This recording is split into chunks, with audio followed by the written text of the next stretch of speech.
சீனிவாச பெருமாள் திருக்கோயில சுவாமிக்கு அன்னக்கூட உற்சவம்னு சொல்லி பெருமாளுக்கு ஒரு 25 கிலோ அன்னப்பாவாடை உற்சவமானது நடைபெறுகிறது. சனிக்கிழமை தோறும் பண்ணணும்னு போன சனிக்கிழமை விஜயகாரன் இல்லாததுனால பண்ண முடியல.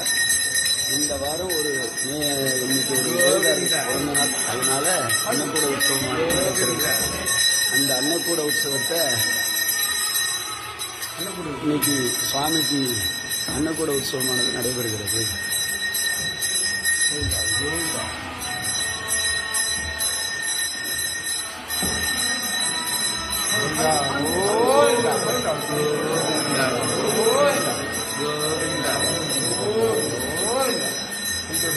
சேமிக்கிற அத்தனை பேருக்கும் அத்தனை விதமான செவமும் இருக்கணும் அப்படின்னு பிரார்த்தனை பண்ணிக்கிறோம்.